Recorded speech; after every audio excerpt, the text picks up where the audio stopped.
Project time management. The importance of project schedule. Many information technology projects are failure in terms of meeting scope, time, and cost projection.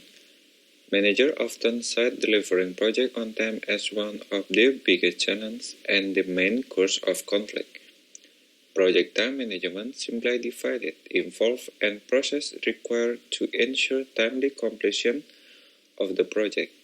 There are 6 main processes involved in project time management. 1. Defining activities. 2. Sequencing of activities. 3. Estimating activity. 4. Estimating the duration of the activity. 5. Develop a schedule. 6. Controlling the schedule. Defining activities. Defining activities. The purpose of defining the activities is to ensure that the project team has a complete understanding of all the work they have to do as part of the scope of the project, so that they can start scheduling the job. For example, an item where VBS produces study reports. VBS is often dissected more as a project team member in turn determine the activities needed to do the job, such as assignment report studies. Sequencing activities. After defining project activities, the next step in project time management is sequencing them or determining their dependencies.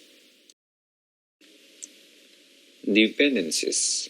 Dependencies or relationship relate to the sequencing of project activity or tasks. Determining the relationship or dependencies between activities has a significant impact on developing and managing a project schedule.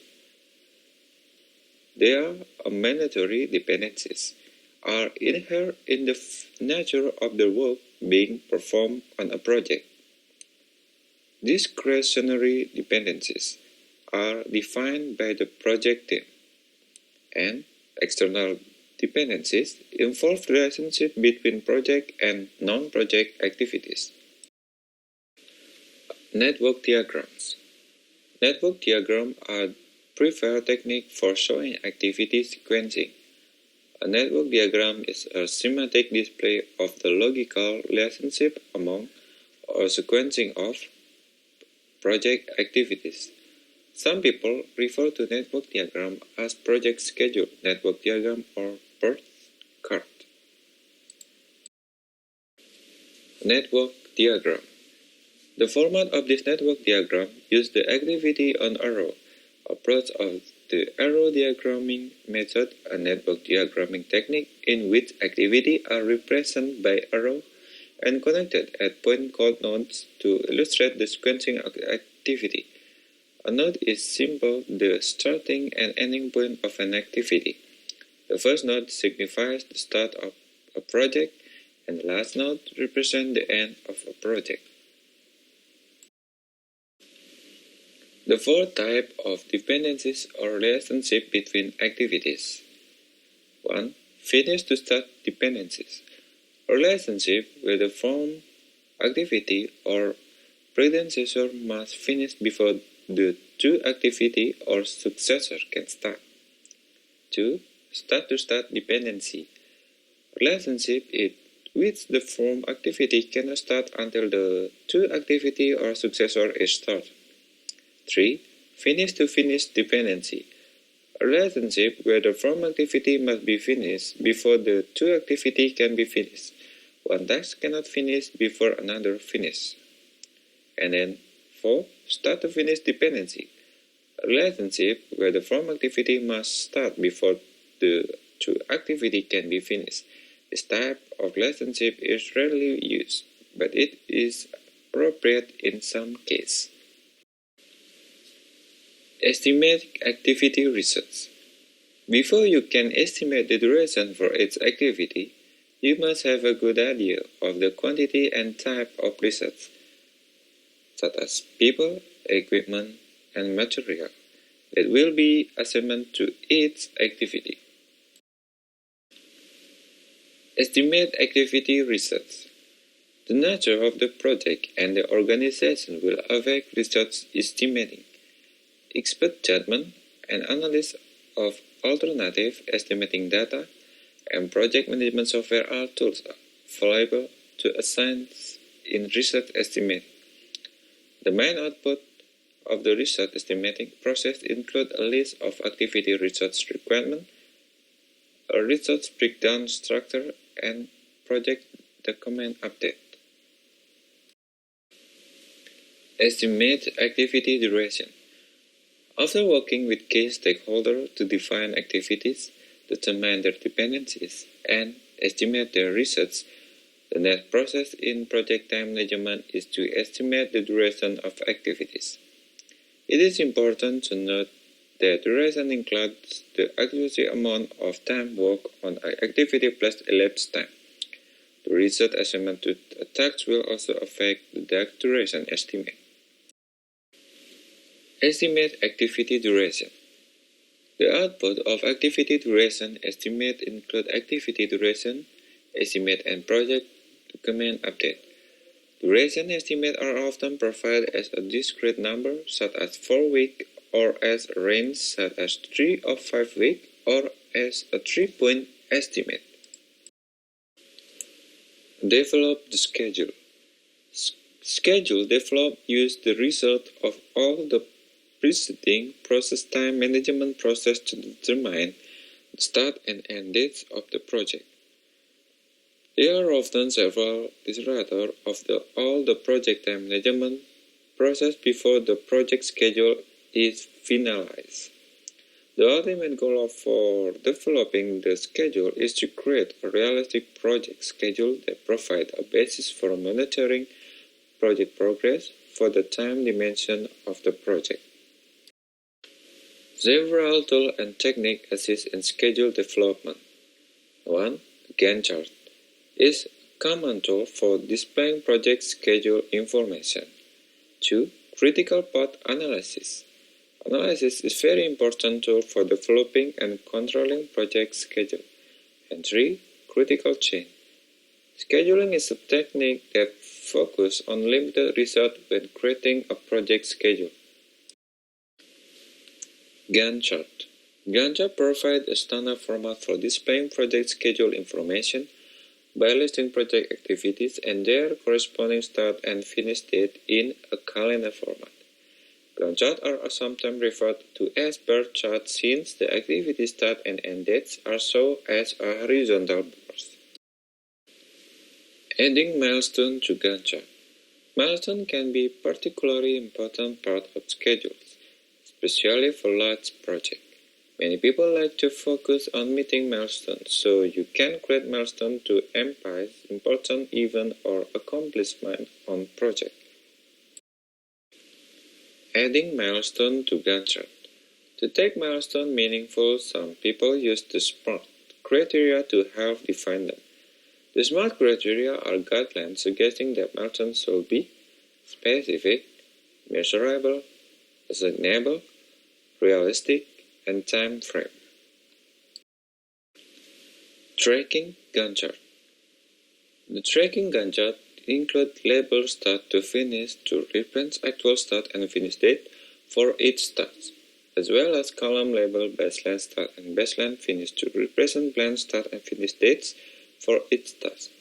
In this example, the project is complete, but several tasks miss their planned start and finish date. To serve as a progress evaluation tool, a tracking Gantt chart uses a few additional symbols. Notice the Gantt chart in picture often shows two horizontal bars for tasks.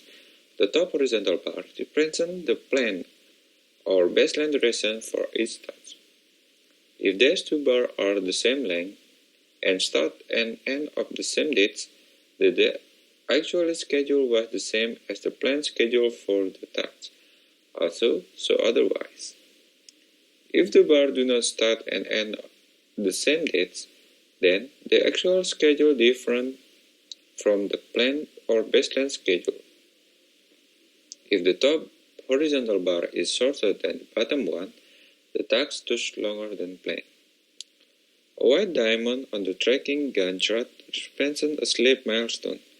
A sleep milestone means this milestone activity was actually complete later than originally planned. Percentage to the right of the horizontal bar displays the percentage of work complete for each task. For example, 100% means the task is finished, 500% means the task is still progress, and is 15% complete. Critical path method. Critical path method, also called critical path analysis, is a network diagram technique used to predict total project duration. This important tool will help you combat project schedule overruns. Calculating the critical path. To find the critical path for a project, you must first develop a good network diagram. With its turn, require a good activity list based on the VBS. Once you create the network diagram, you must also estimate the duration of each activity to determine the critical path. Calculating the critical path involves adding the duration for all activity on each path through the network diagram. It is important to know what the critical path throughout the life of a project so the project manager can take trade-off. If the project manager knows that one of the tasks on the critical path is behind schedule, he or she needs to decide what to do about it. Some techniques to shorten the project schedule are 1. Crashing and 2. Fast tracking.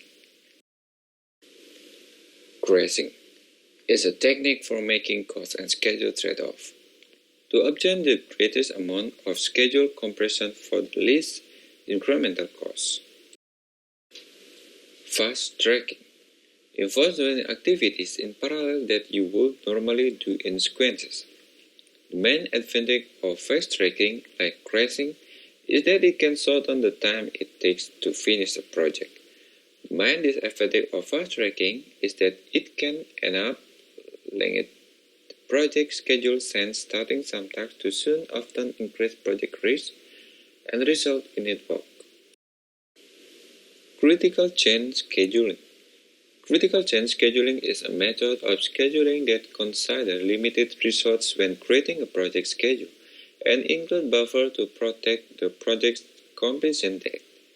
An important concept in critical chain scheduling is availability of scarce resources.